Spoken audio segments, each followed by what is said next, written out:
Today on the Coaching Life podcast. What's up, stranger? What's going on? Want to do a podcast? Been a while. Got anything you want to talk about this week? Nothing's really been going on. Okay, well, thanks for listening, everybody. Have a good another 2 weeks. It's more than two. It's been three. Since our Almost last episode. Three. Yep.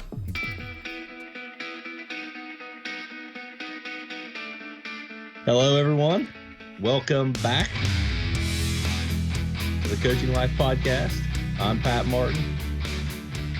I'm here remotely with my friend, Coach Stewart. Coach, how are you today, man? I'm doing just fine. And might I say, can I be so bold as to say that this will be our last remote podcast? You and I are going to start meeting together in person. Oh, you're going to put that on me? Unless you're afraid to be with me. See, my buddy, my partner Pat here is vaccinated. Yeah, you are definitely not afraid to be with me. I'm not. Yeah.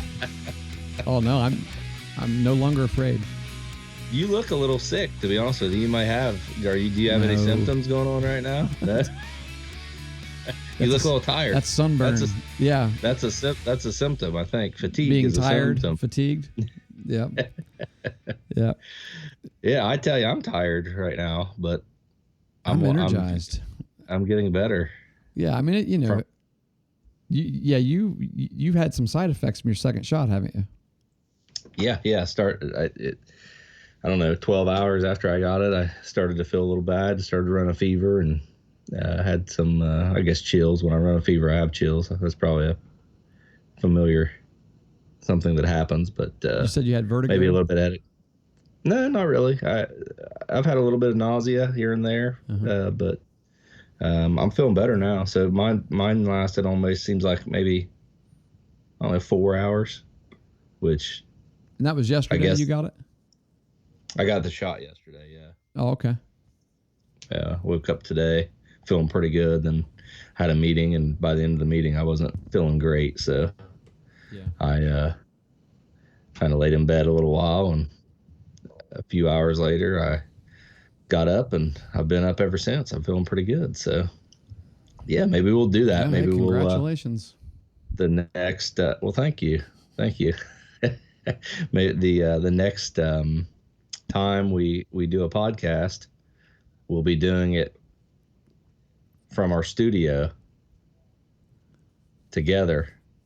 I'm up for it. Just like we were almost a year ago today.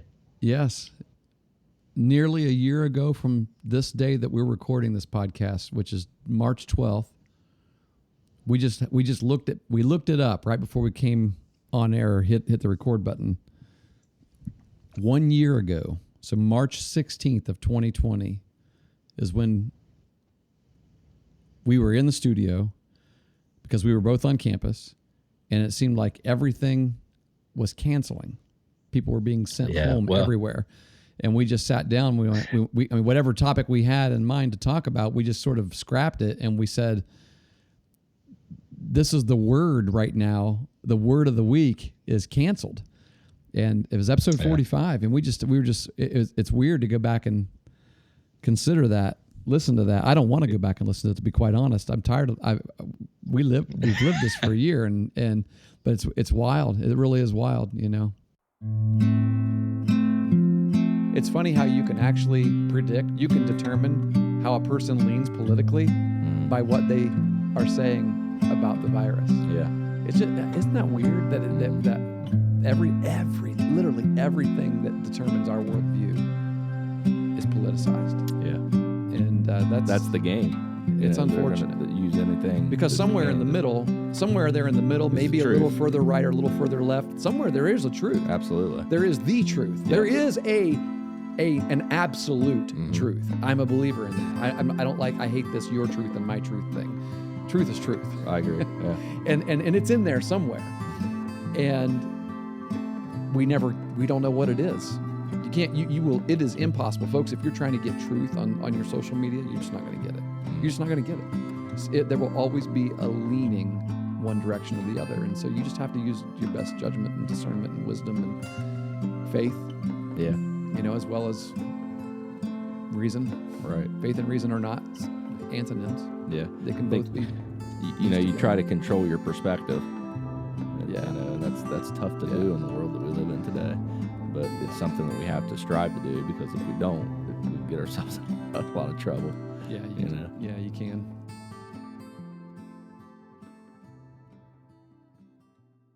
I can't tell you, Pat, I can't express how enthusiastic these high school baseball players are. And I keep you just forget they didn't have a season.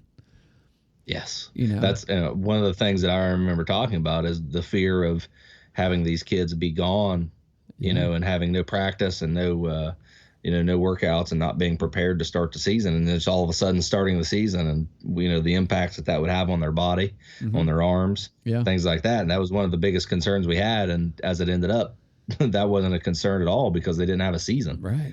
It was, that kind of caught us by surprise. We weren't really expecting that. It's a shame too, because, we know that,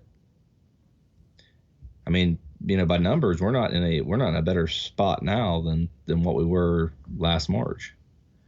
Matter of fact, we're in a worse spot based on the numbers. So the decision to shut everything down, especially for baseball and sports like softball and track and field, we know now that it wasn't the best decision, to be honest with you. And maybe this is the safest decision, but it wasn't the best decision. It wasn't the scientific decision, I would say. So, but what can you say? I'm glad that it appears that we're going to be able to have a season this year. It's a good thing. I feel like we joke about it sometimes. I know I've joked about it, saying that I want my day of victory, and it's good. The last time I mentioned it, I said May. May is going to be the day, but I don't think it's going to be May. But I think it's coming close. I just don't know when it is, but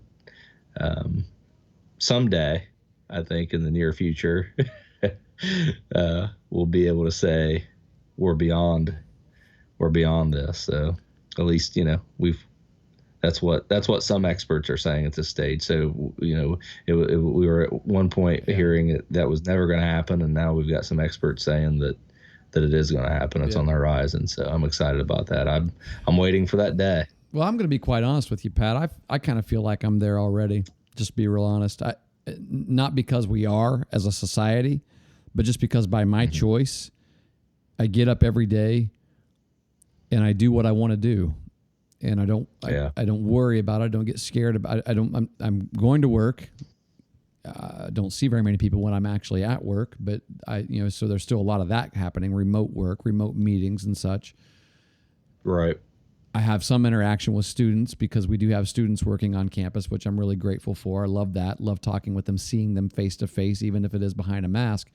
But then when I go in the evenings to coach baseball, it's almost like that's normal. There's nothing non-normal about that, or it's not even a word, abnormal about what I'm doing from 4:30, 5 o'clock in the evening, late afternoon, to 6:45 when we get a break and leave, pack it up and go. Yeah. And I love that. I mean, the kids love that. They're energized. They're enthused. Yeah, absolutely. The coaches love it. Everybody's. I mean, it's. I know that it's easy to say that now because we're just practicing, and then we're going to have games, and it's going to bring a whole another element into it, and we just hope and pray that there. You just kind of expect and anticipate. Okay, every sport has had to sit out at least somewhat. My gosh, because of positive tests and things. You know what I'm saying? Yeah. My son's team hasn't even played a game yet in college. They had their first 2 weekends completely wiped out because, in college they're testing before they ever get on they're testing every week, multiple times before they even get on a bus. Yeah. And so it's I'm sure it doesn't feel like normal for those situations. Yeah. Well, I think the thing with that, from a college perspective is, you have kids actually living with each other. And that's, I would say baseball and softball, these outside sports, track and field, these sports kind of lend to some security, just in the fact that they're outside and you're separated from each other kind of naturally, and it provide the normal atmosphere of those sports kind of provide what the recommendations are to continue to make our way through this pandemic and do the things that we need to do. So it's, and that's why I say, we probably didn't have to do what we did last time. So what I would say is this: I think we were completely unprepared to handle this. I think that's true from a public health perspective, all the way up through the very top of our government, or of our country. Mm-hmm. I don't think we knew how to handle it, and I'm to be honest with you, I'm not sure we're handling it all that well now. So, and the root of that for me is just the lack of straightforward information. Any type of information you get, there's two sides to it. There's an argument for it and an argument against it. Mm-hmm. And there's a song by Buffalo Springfield. It says, if everybody's right, or if everybody's wrong, nobody's right. Yeah. All right. So if all we do is there's nothing out there that we can hang our hat on and say this is accurate data, this is true, then there's no truth to it. There's nothing nothing we can trust, and that's a serious problem. I think, and I think one of the big contributors to that is well, it is what it is. It's pride. It's pride. I mean, because what happens is when you make bold predictions as to what you think this is going to be, and then everybody's like, okay, we'll do what you say, because if it is what you say, then we got to do this. This is what we have to do. But then it doesn't become what you said it was going to become.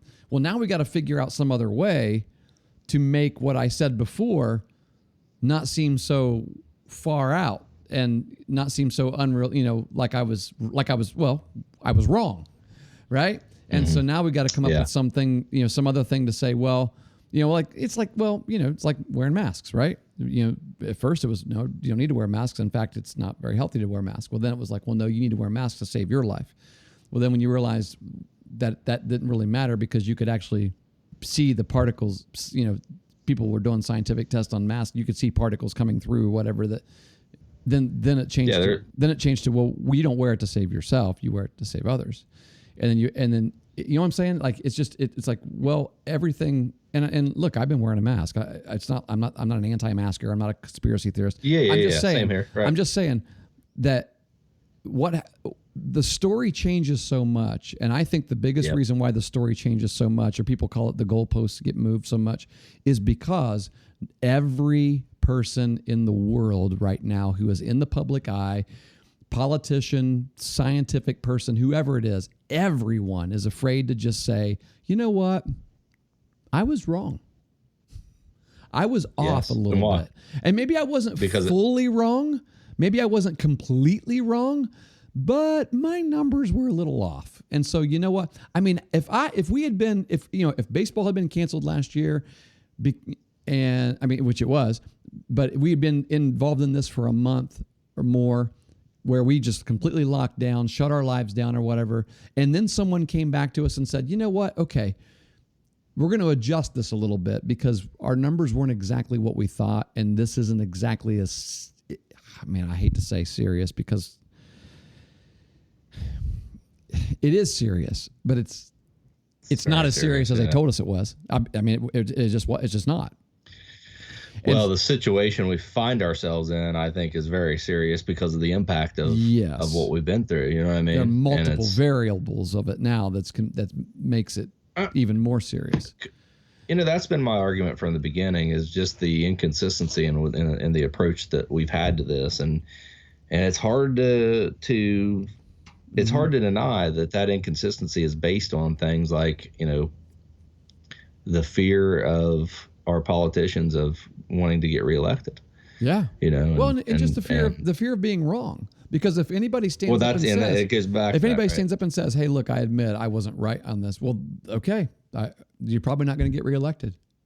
exactly, which is right? crazy, right? Which is crazy because that's what has driven issue. so much of it, and that's why I get frustrated sometimes about this. Yeah, but absolutely. It's dangerous. It's dangerous. Yeah, because there's a conflict of interest there. Yeah, the truth is the truth, and you respond to things in a way that you feel is right, and when you're responding to those differently, in different manners from 1 month or one period to the next, there's an issue with that. And that's what I've seen. That's what I feel has happened. There's not been a consistent response to this entire situation. So it's, and to answer what I was going to say about if a politician stood up before me and said, you know what, I was wrong, or I was just a little bit off, I would have been absolutely okay with that. I would have been. That's who I want. I would have, exactly. Me too. I would vote for that person because I want to hear somebody swallow their freaking pride and say, you know what, we didn't see this. We didn't see it as clearly as we thought we did. But here's what we're going to do now that we know a little bit more. We're going to make life better by not. I just don't. I think all you see is you see digging in of heels, and then you dig even deeper, and then you dig even deeper, and you dig even deeper. You double down, you triple down, and I cannot think of a time over the past year where I remember hearing anybody in the public eye say, I was a little bit wrong. I was a little bit wrong. They're not going to say that. Yeah. And that's what's disappointing about it's sad. The world that we live in today. Yes. It's that, there's integrity in that, right? There's humanity in that. That's how you build trust. Yeah. And, we know there's been lies. We know we've been misled from time. There's been experts that have admitted they lied to curb, worry and to curb fear. And, it just makes it tough. It makes it tough. And then, you going back to the impact that we're going to have from this for years to come. Every day it gets more and more. I see more and more articles, more and more stories about how kids are suffering. I know this stuff's been talked about by so many other podcasts, and this is not what you and I wanted to talk about today. But we really haven't. We've not spent a lot of time talking about it. We've alluded to it and said a few things here and there, but I think we just got on the topic because we said it. It's been a year. It's been a year, and we're done. I think the bottom line is this: we're gonna get to play baseball this year. We're gonna get to play high school baseball in Ohio this year. There you go. And that's a great thing. It's a big all thing. over it's the a good country, thing. As far as I know. Are there any states that are not playing? I don't know about that. I remember. It's funny. It's just odd thinking back now on the last year. It is of all the things, because I remember looking California, Illinois, I remember looking at different states and trying to figure out how they were going to do their baseball schedules and softball schedules, how they were trying to figure out how to slot these sports together, right? Because California is actually supposed to be playing football now, right, in the spring. You know what? I haven't followed up. That's I don't know. Did they cancel at a time where I was completely focused on that and trying to know as much as I can? I've kind of given up on that and kind of just moved on. You said something that's important, I think, and I wish we could get into the homes and the ears of all young people and different people experience things a different way. But I would say anyone that's under 30 years old or that's definitely under 20 years old, and even younger than that, I wish they could just hear and we could present them a message that they would cling to, and the message being that you can't worry about tomorrow. Yeah, you don't have tomorrow, right? You need to worry about today. You need to worry about the now. Yeah, that's a sports concept. But I think it's valuable to know that for a lot of people right now, because there's no doubt that there is a ton of worry and a ton of concern in the youth of our country and of the world. And I wish I could give them relief for that. It's something that bothers me. It's something that I think about and I pray about a lot, and obviously I read a lot because I see them. I see these articles and stories about, like you said, suicide and depression for teens, and it's just it was already happening. Well, yeah, it was. And, those are the extremes. And I know that isn't happening with everyone. But here's the thing. I think widespread is what you're saying. There is worry. And there is a word that I'll use is there's just despair. There's despair. Yeah. And you can see it on faces of kids. We've got some pretty good athletes on this high school baseball team that I'm coaching. And I've recently, over the last couple, really over the past 24 hours or so, I've spent some significant time working with one young man who is a senior who wants to play college baseball. And he said he's really kind of always wanted to play college baseball. But when last year got canceled and they didn't have a season his junior year, that's really one of the most... That's the year. It is. Junior year, and then the summer especially. The summer after the junior year is when the recruiting really hits heavy. Well, then there was no recruiting. And, we live in an area where a lot of kids don't know what to do anyway. They don't understand the work that they have to put into their own recruiting in order to get these, to be seen and to get these opportunities to play ball in college. And so you combine all of that with the circumstances that hit when the first time I looked at this young man and asked, would you like to play baseball in college? The answer that I received there was almost this look on the face like, well, yeah, of course, but it's just not going to happen. I mean, it was just like a resignation, right? A resignation of, well, that's too late, or it's, I mean, I don't know. I can't. It's hard to explain. It's just like well, I've given up, that kind of thing, So I kind of instantly felt this challenge to say. I looked him in the eye. I said, "Look, tell me, do you still want to play baseball in college?" And he's like, "Yeah, I would like to." And so I just went to work. I got a handful of guys I know, college coaches I know, reached out to them right away. Within 12 hours, had some responses from every single one of these guys from 4 different schools saying, yeah, get us his film. We got room. We got room on the roster. Love to see him. I want to see film on him. Got coaches saying, get him on campus. I want to meet him. And so I sent a message to him and his mother, and they're thrilled, absolutely thrilled.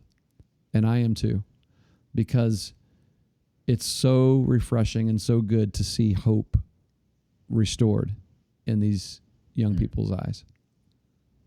Yeah, that's great. Yeah. We need more of that, We do. We're going to need it for a while. Yeah. To dig out of this hole. That we're in now. So we've often talked about the mental game of sports, right? Particularly the mental game of baseball. How in whatever sport you're playing, there's a good percentage of it is mental, meaning that you've got to know how to control your emotions and your thoughts and your imagination, and during the game, during the competition, in the heat of the moment, how do you respond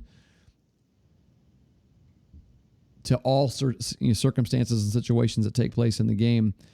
Well, there is no bigger opportunity to teach people about mental strength than right now. There just isn't. Yeah. And when people were saying cavalier-like that it's just a game. Yeah. What's the big deal? I got angry every time I heard that. Yeah. Well, that's the thing. It's not just a game. Within the game, you learn a lot about yourself. You learn a lot about life, and you learn how to handle situations in life. And yeah, mental strength is paramount in sports and in baseball, definitely. And it's something that carries over. Yeah. You know, so when you find yourself in situations like, if you had to stay home for so many weeks and months, and some people haven't been out hardly at all for the past year. Some people have stayed, Oh, I know. completely, Yeah. and I've got coworkers that haven't been out of their house at all. Haven't let their kids out of their tough. house. That's tough to deal with. It is. When you have a life altering experience like that, and that's what it is. Make no mistake about it. It's tough to handle that. How do you look forward to the next day? Right? How do you get up ready to go? Because things have changed, and it's like you get in a rut. It's like it's the end of the world, right? You feel like that sometimes in baseball, softball. You feel like that in sports sometimes when you make a mistake. When you fail, when you lose, you feel like it's over. It's done. But we know that's not the case. And it's a lesson that you learn through sports, and unfortunately, our kids couldn't have that. Yeah. A lot for the past year. It's been interrupted, and there's been these restrictions that they've had to go by, and it's just there's a purity to sports that has kind of been interrupted by all this, all of these things that we've had to do in order to keep everybody safe during this pandemic. And I'm not saying that it's not called for. I'm just saying it's difficult, and it stripped us of opportunities to make us stronger, and we get stronger for these experiences in life that we have. And one of the, I'll never forget, one of the last things my high school baseball coach said to me was that, I know you didn't have the season that you wanted to have this year as a senior, but your experience this year is going to help you get through the doldrums of life. Huh. And I am saying that I hung on to that. I hang on to it today. You may not have fully appreciated it when you first heard it, I'll bet. Probably not, no. Because, you don't, I didn't even know what a doldrum was when I first heard it, right? Well, and you just wanted to have a good season. You're probably just like, yeah, okay. You're probably still ticked that you didn't have a good season or whatever. But then years back, you look on it and you're like, I see that now. Yeah. Yeah, because there was a struggle there, and it's something that you want to play well, all right? You want to perform well. It was a situation where basically I started the season as a leadoff hitter. I hit in that spot for most teams that I played on throughout my life, and I finished the season, I think, hitting 8th or 9th, because I just wasn't. I didn't have the season that I needed to have to stay in that spot. I just wasn't playing that well. And it hurt. It definitely hurt for, a guy like me that almost my entire identity at that stage of my life was, Pat Martin, the baseball player. And that was external and internal. Yeah. So, you go through a rough season like that, and it's tough. But yeah, I was able to look back on it and draw from it. And, our kids didn't get that experience this year. Or last year, I should say. They didn't get it. So, what do you draw from? When you're not out there interacting, you're not experiencing things. What do you draw from? Well, you got to draw from your past experiences, obviously. But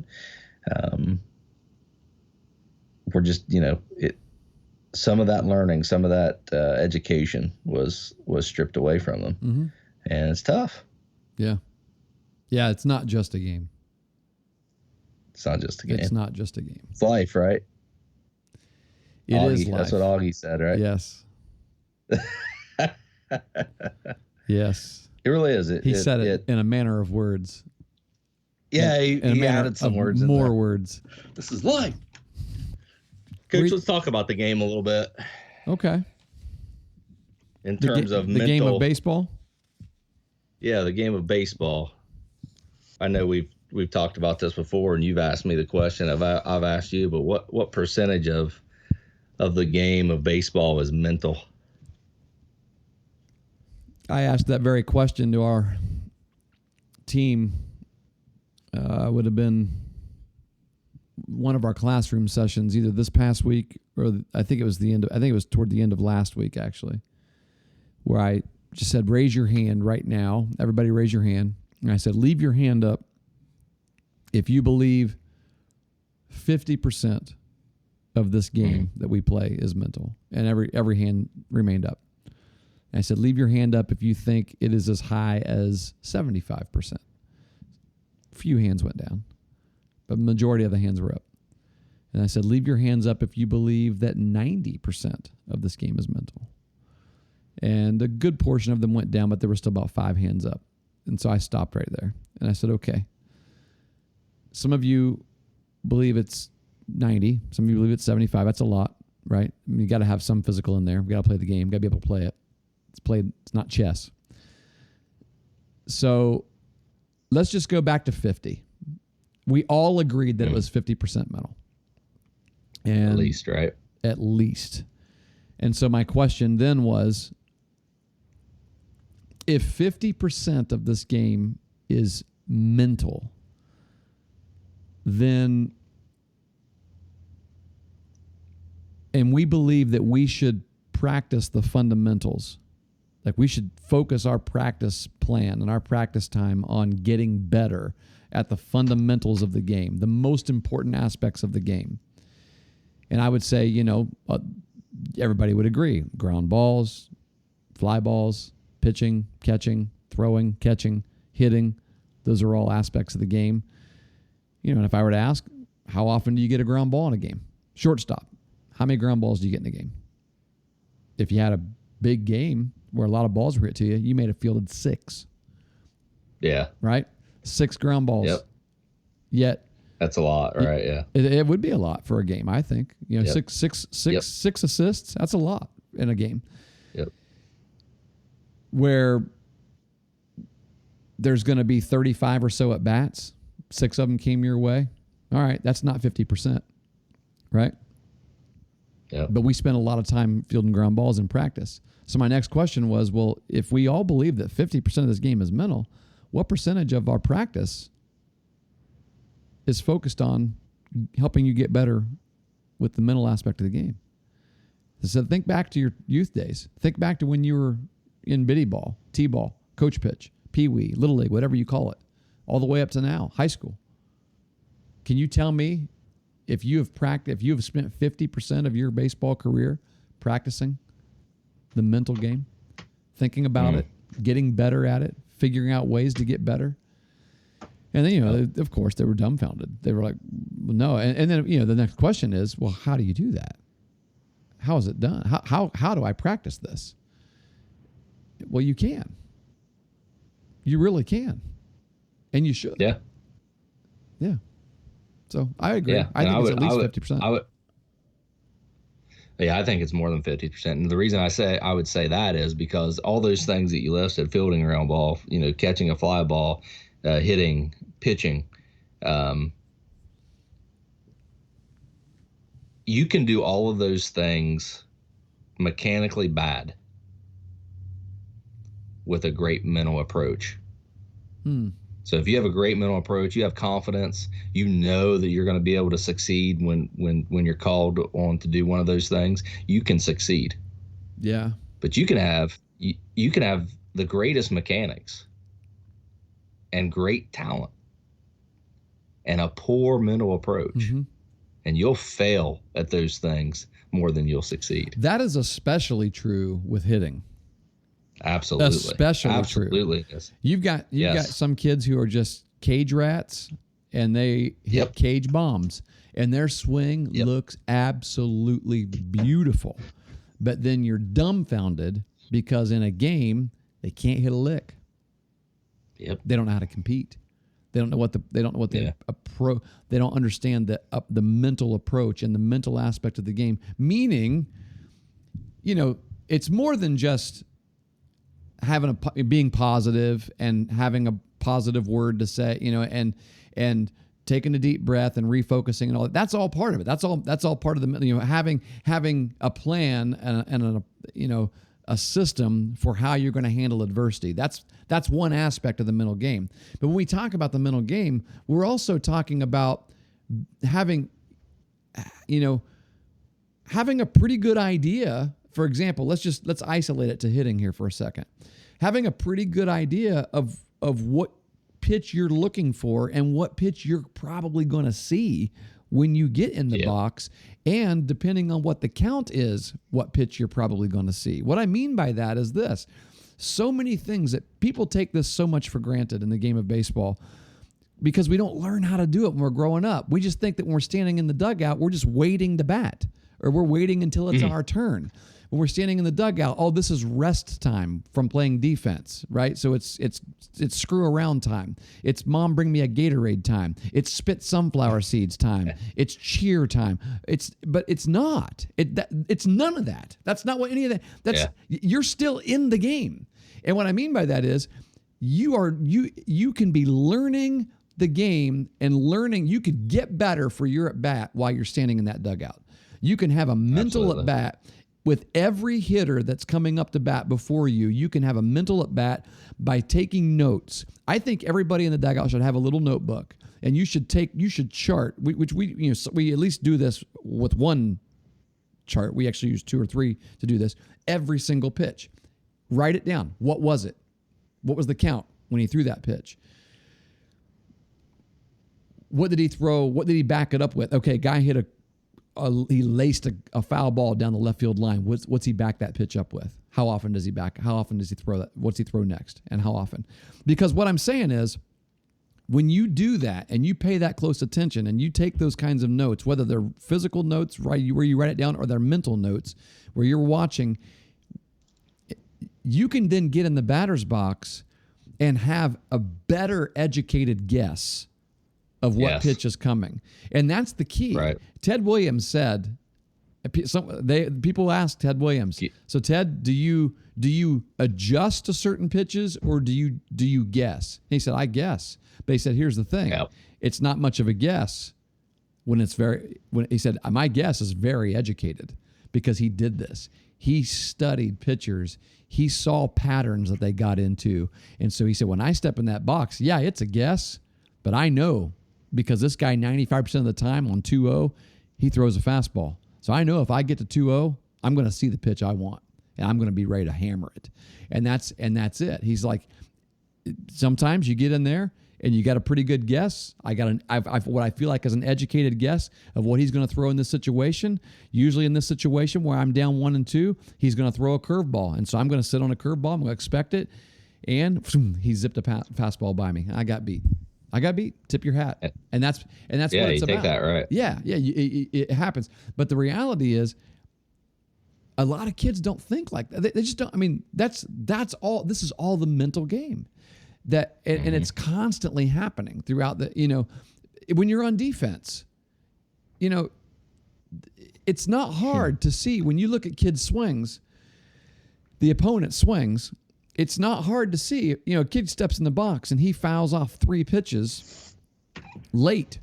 Like he's late on everything. Everything our pitcher's throwing, right. He's late. He's fouling everything off toward the first base dugout. Okay, this kid is probably going to be late if you keep throwing him fastballs. And so what do you do as an infielder? You check. You keep an eye on the catcher's signals to make sure that you see, and if you see a fastball and you know that every time this kid sees a fastball and he tries to hit it, he's late, go ahead and adjust. Take a few steps the other direction. Shift a little bit. Those are the little nuanced aspects of the game that when you just get out there and just play, just go out and just play. Well, that's just physical. That's great. You got to have that. But the guys who think the game constantly are the ones that are going to be great at it. And that's really what I think they're. I was just going to finish by saying that's really what I'm trying to accomplish when I have these classroom sessions at the beginning of our practices. Yeah, definitely. You can see the smoke rolling out of their ears sometimes, where it's just like, wow. I mean, it's like, I don't know that I've ever considered this before, and some of the kids have. I mean, I don't want to insult anybody, but it's just, I think it's, for a lot of kids, it's an aspect that they've never considered before.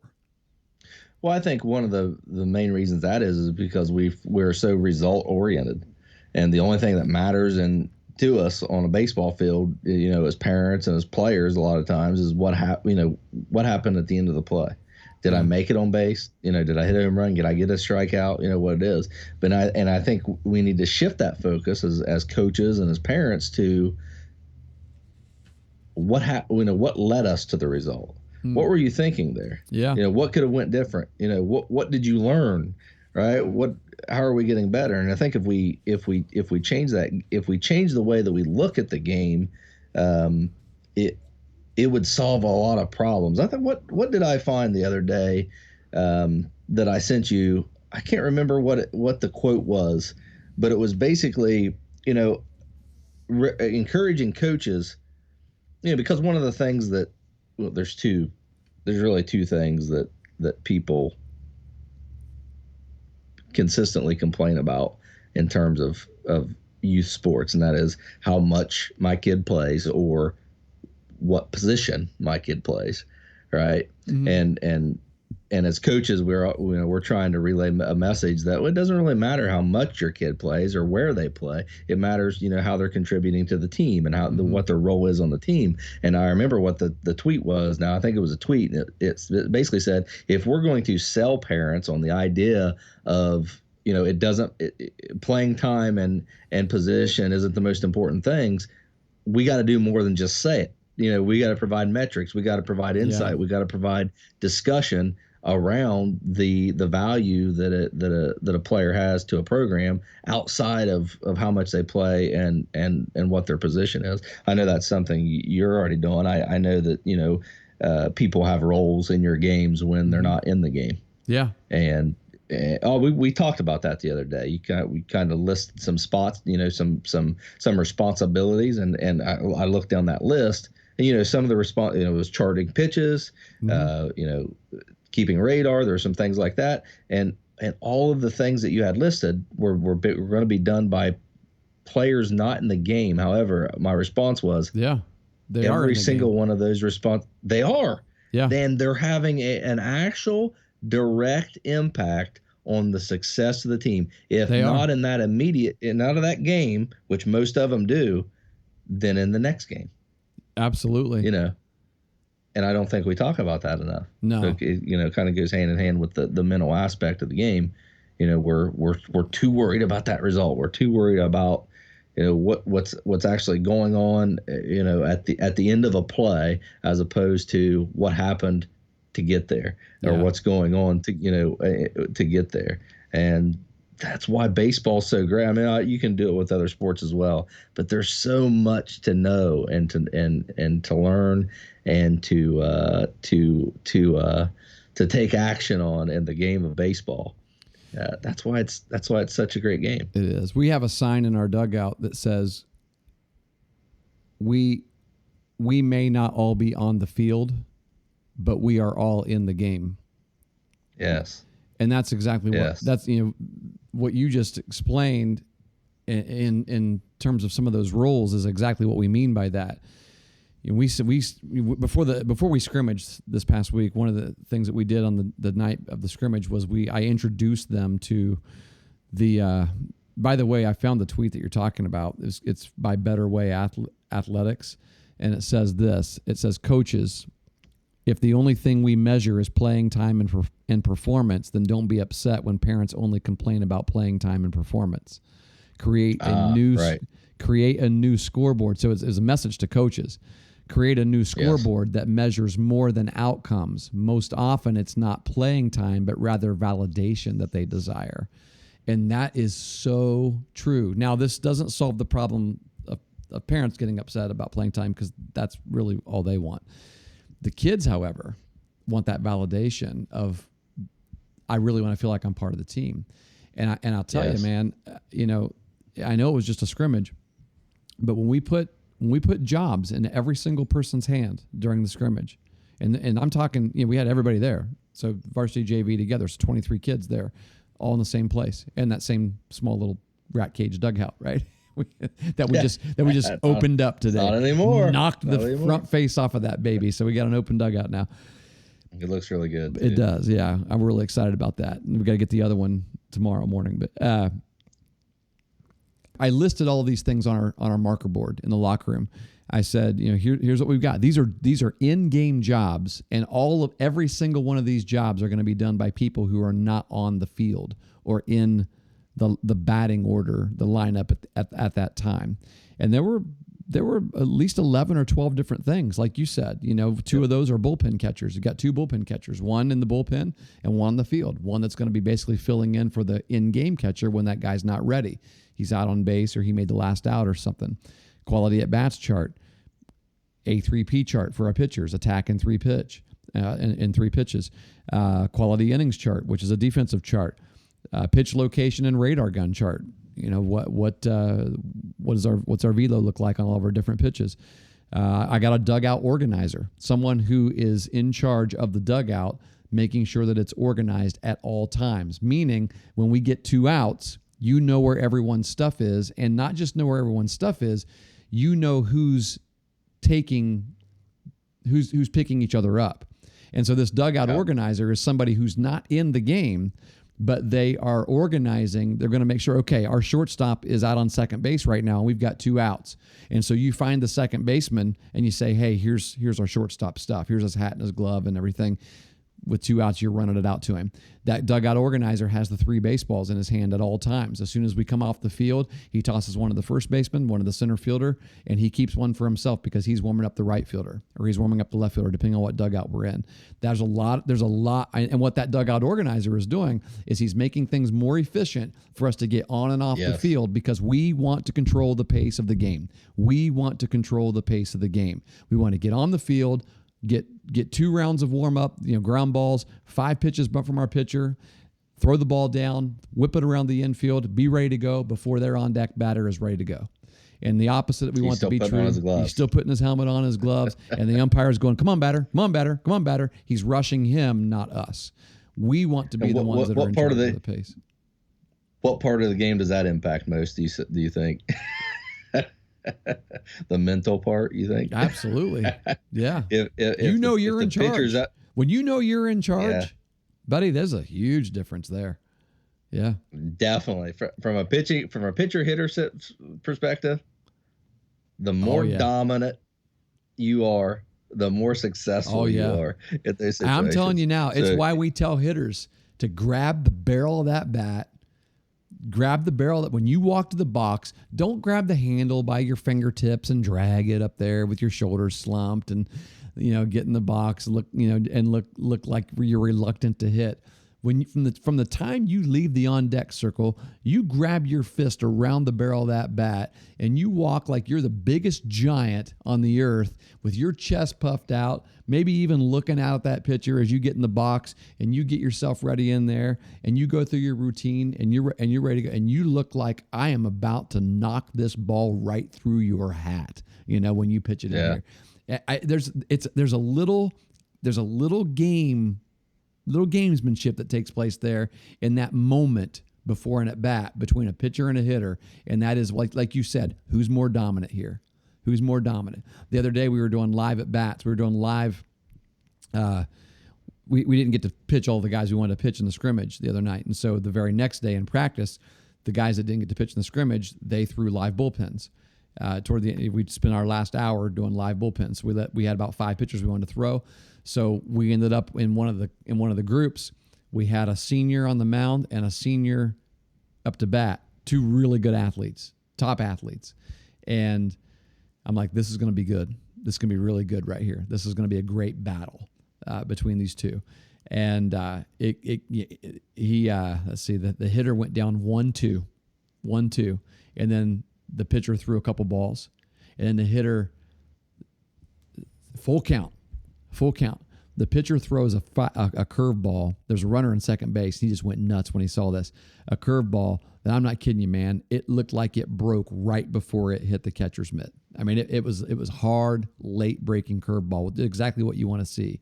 And the hitter just put a piece of the bat on it. I mean, he just put a piece of the bat on it. He just barely hit it, barely touched it. It fouled it off, spoiled that pitch. Lived to fight another day. It's still full count, and it's like I'm kind of razzing them. I'm like, okay, here we are. Who's tougher? Who's gonna win it? Who's more dominant? Which senior's gonna win this? And everybody's kind of getting it, into the competition of it and everything. And you could see it, you could feel it, in the pitcher, you could feel it in the hitter. Neither one of them wanted to lose. It's full count. He had just fouled one off, and the very next pitch is a hard fastball. Boom, just a little bit outside. So he ended up walking him. But I tell you what, here's the funny thing about it, though. One of our assistant coaches was out there, calling balls and strikes, and he's like, "Oh, I think that was a little bit outside," But you could tell it was so close that some umpires would have called it a strike. So it's like, who won that?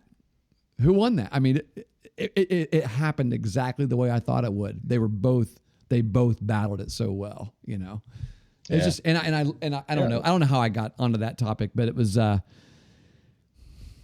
did I get on that topic? Dominance, because you're saying, who had the most confidence in what they were doing. And that's the kind of battle that you have in any given at bat when both of those guys feel like I'm better than you, right? That's what, boy, you got a battle then. But when you have one of those men who knows I'm better than that guy, it's going to be, it's all over. It's all over. They win most of the time. I remember as a pitcher, man, there were some guys when they got in when they stepped up to the box and they looked out at me, I thought to myself, I better be on my game right here because this guy wants to knock it down my throat. And I knew it. You knew it.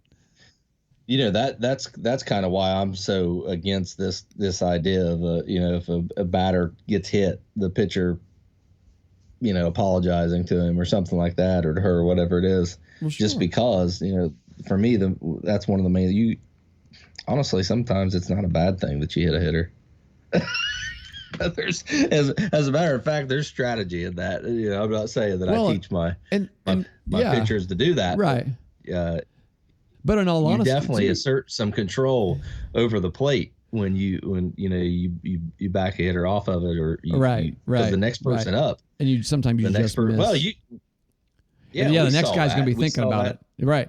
Well, here's the other thing too, Pat. You apologize. I mean, the guy, you hit a guy, he runs down to first base. He's fine. He's going to be okay. He's going to live. So what are you apologizing for? Because you just gave them a base runner.